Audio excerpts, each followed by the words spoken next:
गुरुचरणकमलेभ्यो नमः। गुरुर्ब्रह्मा गुरुर्विष्णुः गुरुर्देवो महेश्वरः गुरुर्साक्षात् परब्रह्म तस्मै श्रीगुरवे नमः। नमस्कार मित्रों, मैं पंडित रजनीश आचार्य।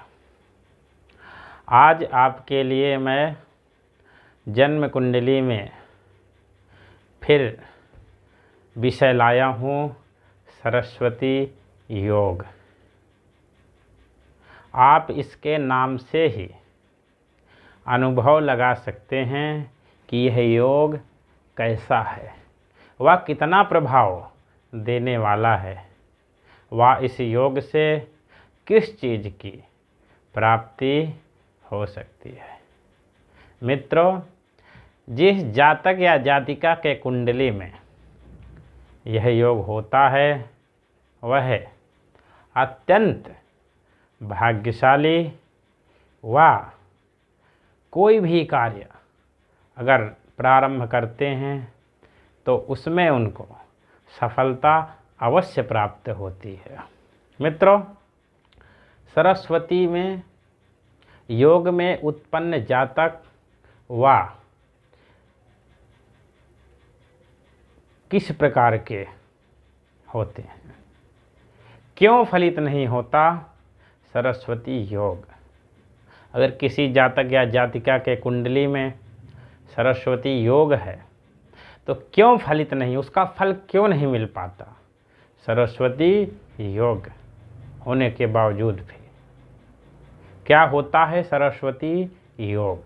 मित्रों, पहले हम जानते हैं, ध्यान दीजिए प्रिय दर्शकों, यदि शुक्र, गुरु और बुध यह कुंडली में त्रिकोण अर्थात पंचम या नवम या केंद्रस्थ हो, या तो लग्न या चतुर्थ या सप्तम या दसम भावों में अथवा द्वितीय भावों में स्थित हों और इनमें से शुक्र गुरु अपनी उच्च राशि या मित्र सूर्य, मंगल या चंद्रमा राशिगत हों तथा गुरु बलवान होना चाहिए।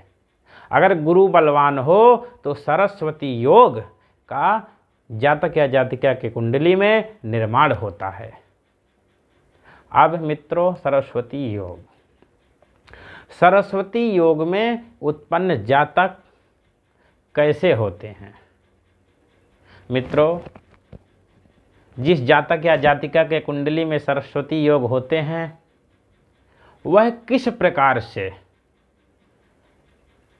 फल पाते हैं विद्या प्राप्त करने के बावजूद?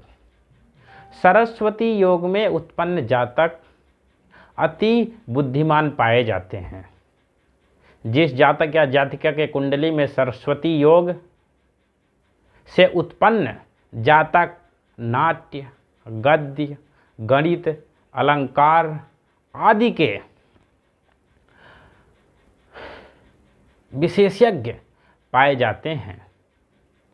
सरस्वती योग में उत्पन्न जातक काव्य एवं प्रबंध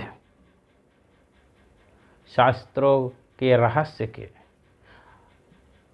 उद्घाटित करने वाले होते हैं। सरस्वती योग में उत्पन्न जातक अपनी कीर्ति पताका फहराने वाले होते हैं। मित्रों, और सरस्वती योग में उत्पन्न जातक धनवान भी होते हैं। योग में उत्पन्न जातक श्रेष्ठ शाखाओं द्वारा संपूजित होते हैं। उनको सम्मान की प्राप्ति होती है, समाज में यश की प्राप्ति होती है, उनका विद्या बुद्धि प्राप्त करने में मन लगता है और वो जो भी प्राप्त करने के लिए प्रयास करते हैं उनको समय से पहले पूर्ण उनका हो जाता है, उनको प्राप्त हो जाता है। मित्रों, चिंता करने की आवश्यकता नहीं है। अगर किसी जातिका या जातक के कुंडली में सरस्वती योग कोई सा योग अगर नहीं है तो चिंता करने की बात नहीं है। मित्रों, कुंडली में यह देखा जाता है किसी कुंडली में योग है या नहीं, यह देखना जरूरी होता है कि कौन सा ग्रह कितना बलवान है, कितनी डिग्री पॉइंट पर कौन सा ग्रह बैठा हुआ है आपकी कुंडली में, व कुंडली में कितने शुभ ग्रह हैं और कितने बुरे ग्रह हैं। इन सब को मिलाने के बाद भी व्यक्ति के जीवन में भी बहुत महत्वपूर्ण समय आता है। जरूरी नहीं कि जिस जातक की कुंडली में योग पाए जाते हैं वही खुशहाल रहता है, ऐसा नहीं है मित्रों। अब मित्रों मैं बताता हूँ आपको कि क्यों फलित नहीं होता है सरस्वती योग। मित्रों, जैसे किसी जातक या जातिका की कुंडली में सरस्वती योग है लेकिन उसका फल नहीं मिल रहा, उसके बुरे फल मिल रहे हैं, क्या कारण है? ध्यान दीजिए मित्रों, क्यों फलित नहीं होता सरस्वती योग। यदि मित्रों गुरु, शुक्र और बुध त्रिकोण अर्थात पंचम या नवम या केंद्र, लग्न, चतुर्थ, सप्तम, दसम भावों में अथवा द्वितीय भाव में स्थित हों और इनमें से गुरु अपनी उच्च राशि या मित्र सूर्य, चंद्रमा और मंगल राशिगत हों तथा गुरु बलवान हो तो भी सरस्वती योग तो होता है। अब यहाँ 3 कारक ग्रह बनते हैं, पहला शुक्र व दूसरा गुरु और तीसरा बुध। तो निम्न कारणों से जातक को सरस्वती योग कभी फलित नहीं होता, उसको सरस्वती योग का कभी फल नहीं मिलता। यदि मित्रों ध्यान दीजिए, शुक्र षष्ठम भाव या अष्टम भाव या व्यय भाव अर्थात द्वादश भाव का स्वामी है तो भी जातक को सरस्वती योग कभी अपना पूर्ण फल नहीं देता। दूसरा, यदि गुरु षष्ठम, मित्र पहले मैंने क्या बताया? शुक्र, अब मैं आपको क्या बता रहा हूं दूसरे में? गुरु। मित्रों यदि गुरु षष्ठम या अष्टम भाव अर्थात या व्यय भाव का स्वामी हो तो भी सरस्वती योग का अपना पूर्ण फल नहीं देता। मित्रों अब आगे की, यदि मैंने पहले में क्या बताया आपको? पहले बताया शुक्र, फिर गुरु, अब बुध।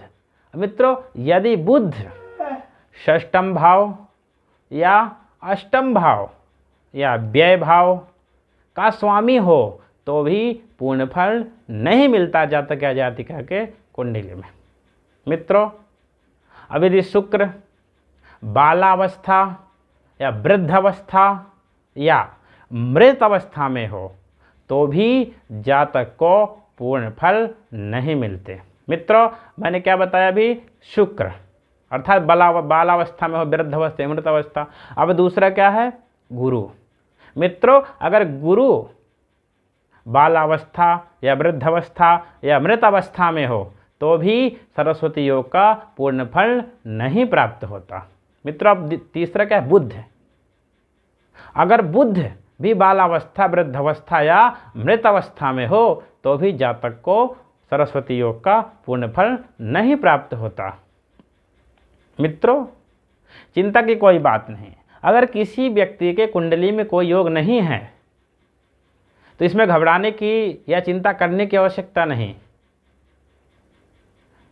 कुंडली में देखा जाता है कौन सा ग्रह कितना बलवान है और कौन सा ग्रह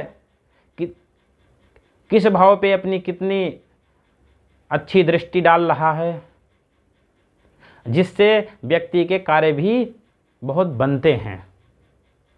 तो मित्रों जिस जातक की कुंडली में कोई योग नहीं है तो वो चिंता ना करें। मित्रों, मैं आशा करता हूँ कि आपको ये जानकारी अच्छी लगी होगी। आप ये जानकारी कैसी लगी इसके बारे में हमें ज़रूर बताइएगा। आगे इसी तरह की ज्योतिष की जानकारी प्राप्त करने के लिए हमारे चैनल से जुड़े रहिए व हमारा सहयोग इसी प्रकार करते रहिए। नमस्कार मित्रों, मैं पंडित रजनीश आचार्य।